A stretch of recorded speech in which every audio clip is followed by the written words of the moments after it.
Alright, it's official, Samsung have definitely outdone themselves this time. A couple of years ago, when Samsung was working on their first folding phone ever, the Z Fold7, that was around 2019, right? So 6 years ago. Well, at that time, it was more of a tech demo of what was possible with folding tech at the time. But, well, that, as I said, was 6 years ago. And now, well, right now, it is 2025. And this, I feel like, is Samsung's vision that they started out with the Z Fold1 with, now in the palm of our hands with the Galaxy Z Fold7.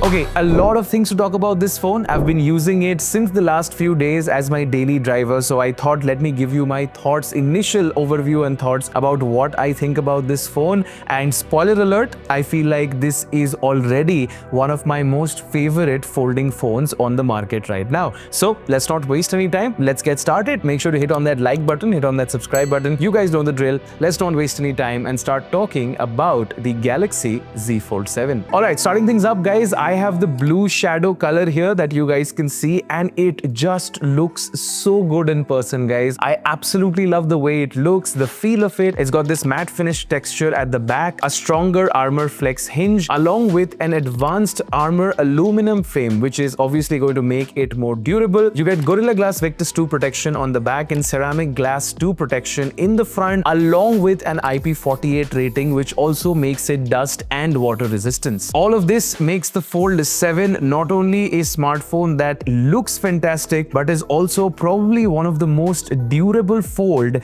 that we have ever seen from Samsung. Now, I'm sure you guys have already heard about how slim and light it is, and trust me guys, it is super slim and light. I mean, just take a look at this. When it is unfolded like this, you can see it is very slim, coming in at just 4.2 mm. Now, you know, when it is unfolded, if you just take a look at the thickness of the Type-C port, you will be able to see just how thin it is. I mean, that's the entirety of the phone's width, which is crazy to think of. And you know, even once you fold it, I mean, this is still 8.9 mm, guys, which is super thin. And you know, it's almost as thin as a normal bar phone like my S24 Ultra, which was my daily driver before I switched to this phone. And honestly, it is incredible now that you basically have the thickness of a normal phone, but you actually get two screens in one at the same level of thickness. So that is really cool. Now, you know, guys, a really interesting fact is that to get to this level of thinness, that is 4.2 millimeters once it is unfolded, Samsung actually had to build everything from the ground up for this phone. This includes the internal circuitry, the camera module, everything. They could not really reuse components from other flagships because of the form factor of this phone, and everything for the Z Fold7 is built from the ground up, which I thought was really cool. Really shows how much effort they've put in to make this a super slim and lightweight smartphone. Just how light is it, you ask? Well, it comes in at just 215 grams, which again makes it lighter than the S25 Ultra itself, which is their own flagship, and it's also lighter than a lot of other smartphones like the iPhone 16 Pro Max and others, which means that, guys, Samsung at this level is just flexing on us by showing that they can create a foldable and make it lighter even compared to a regular bar phone. Okay, let's talk about the screens. First off, you can see the outer screen now is a big upgrade, at least for me. I feel like it's a 21:9 aspect ratio, meaning that it is wider than before. Now, comparing it to my S24 Ultra, you can see just how similar it is as far as the cover display is concerned to a regular phone, which is really good to see. And of course, great specs all the way around. The front display is a 6.5-inch panel. Of course, dynamic AMOLED 2X, 120 Hz LTPO with great colors. I mean, obviously it's a Samsung display, so that is a given. And if you want to talk about the internal display, once you open it up, this is a gorgeous 8-inch panel, along with, again, dynamic AMOLED 2X capability, and again 120 Hz LTPO, the works. Both screens are absolute eye candy for me,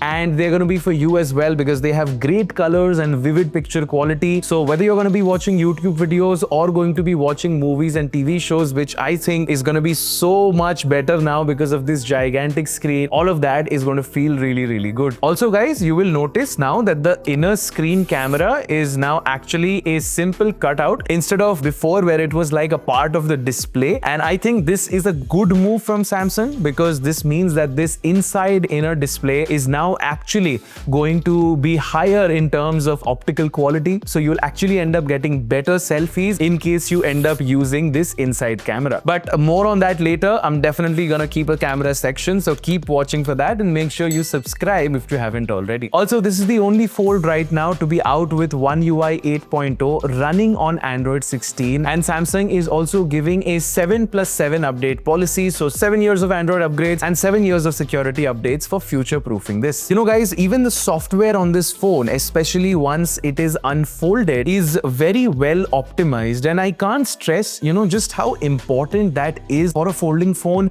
I mean, think about it. When you make a folding phone, the software needs to be optimized for the larger screen. Like, different apps need to resize correctly, and more often than not, you should have a software experience that actually takes advantage of this new real estate that you have. And I have to say, Samsung has definitely put in a lot of attention here to make that experience really, really good. One UI is very well optimized for the larger screen. Of course, you can run multiple apps at the same time, 4 apps at a time if you open the last app in a floating window, which is absolutely insane. Again, you can drag and drop these apps from the dock, which is always there resting with your favorite applications. And also, when you have your phone sitting on a stand, you can of course use the flex window functionality that gives you additional features of making more use of your real estate, like let's say turning the bottom part of your screen into a mouse and a trackpad, where the top part of your screen is playing a video. So yeah, there are some really cool and nifty features like this that just take your experience and make it a little bit better. AI features are also incredible this time around, with the best of Samsung's own Galaxy AI, which is available in all native applications, along with Google's Gemini, with really, really cool features. Like, there's a new circle to search feature that can actually recognize bosses inside games like Genshin Impact, for example, and give you tips on how to defeat it. So that, for gamers, I feel like is going to be really cool. And it does all of this without breaking the immersion, which is also pretty nice to see. Generative edit features are now also enhanced within the Gallery app. So now you will see automatically suggestions for erasing multiple objects or people inside photos. So the image eraser is just going to give you prompts, and you can just tap on that and all of the people will be removed at once, which is really, really cool. And you also have side-by-side editing, and you can also view the photos that you are clicking while you have the camera open. So that was also really cool to see. The new audio eraser AI feature also gets enhanced. So now whenever you play a video, you'll automatically see an audio eraser button to remove unwanted noise from the video. And of course, Gemini Live is now also optimized for the larger screen if you want to do screen as well as camera sharing. Okay, now let's move on to performance, something that I really wanted to be top of the line here in the Fold 7, and Samsung definitely did not disappoint us. This time the Fold 7 is equipped with the latest and greatest Snapdragon 8 Elite for Galaxy, coupled with 12 GB of base RAM, making this an absolute powerhouse. Now, having this cutting-edge chip means that everything from gaming to multitasking is going to be buttery smooth on this phone, and that is exactly what I saw in my testing. I played a lot of high-end games on it, like Genshin Impact at the highest settings, PUBG again at the highest frame rate and settings, and GTA San Andreas. All of them ran super smoothly, and even while multitasking and opening multiple apps all at once, this phone did not break a sweat at all. Okay, let's talk about cameras, and there are definitely some big upgrades here, or should I say ultra upgrades, just to be cheeky about it. Okay, the Fold 7 now, guys, comes with an updated 200 megapixel sensor, which is the same primary sensor that was there in the S25 Ultra. So we finally have flagship level cameras on the Fold. Now, this was very impressive because as I said, the previous Folds were always criticized because of not having a flagship camera, and even at that point it was somewhat understandable because these are not regular phones. They have a lot of moving parts and they are slimmer and thinner, so it's more difficult to put a robust flagship system onto the back of the phone. But this time Samsung finally heard its users, they've heard us, and they added the ultra sensor, making this a very flagship camera setup. Other than the 200 megapixel primary, we also get to see a 12 megapixel ultra wide and a 10 megapixel 3x telephoto lens, which is also pretty good. The two front cameras, the one that you see on the cover screen and the one on the inside display, both of them are 10 megapixels as well. I would still say that use the back cameras for taking selfies, because you know this is a folding phone and you can do that very easily. Another thing that really improves the photo quality in the new Galaxy Z Fold 7 is the fact that it's got the advanced Pro Visual engine working and making sure that it gets out the best photos from the sensor. It actually captures 4 times more details, and the images are actually 44% brighter, and they are also 10-bit HDR for more color depth. That just makes your overall image much more brighter and super vivid. Overall guys, camera performance has improved a lot compared to the previous generation Fold, and now the primary sensor is true flagship level, giving you great details in every picture, and that is very nice to see. Okay, let's talk about battery life, because so many things you're going to be using in a phone like this. Battery health is also important to be spoken about. So in terms of battery, the Z Fold 7 packs a 4400 mAh battery, and in my testing it was sort of giving me around 5 to 6 hours of screen on time, which is decent.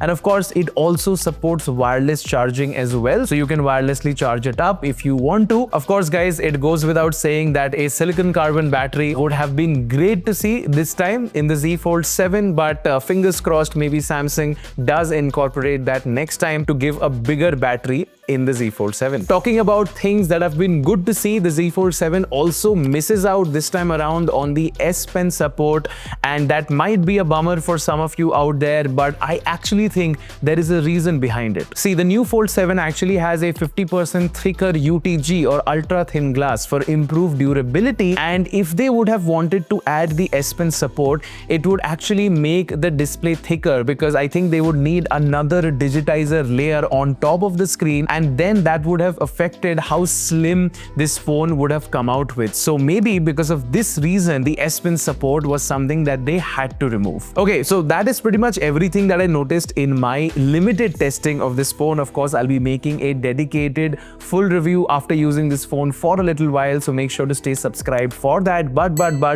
with all of these new features and this cutting edge thin and slim foldable from Samsung, how much is it actually going to cost you? Let's talk about pricing. Well, the phone starts at $2,000 US or 1,74,999 Indian rupees, and this is for the base 256GB variant. However, Samsung has a pre-order offer running right now, where if you actually pre-order, you get the 512GB variant for the same price as the 256GB variant. Honestly, yes, this is the most expensive phone right now in Samsung's lineup, but is it worth it? Definitely. And I say this because even if you compare it just to the last generation phone, which is the Z Fold 6, this still feels like an actual upgrade. It's thinner, it's lighter, it's got better cameras, it's got better performance, and you also get the best AI features and the best version of the best Android skin that is out there, according to me, which is One UI. So, well, if you want one, there's not really much in the market that you can compare it to. Let me know, guys, what you guys think about the new upgrades in the Z Fold 7, and if you'll be picking this up anytime soon. With that said, this is Anubhav signing out. Thank you so much for watching. Make sure to hit on the like button, hit on that subscribe button, press on the bell icon, and I will see you guys in the next one. Take care, stay safe, and peace out. Bye-bye now.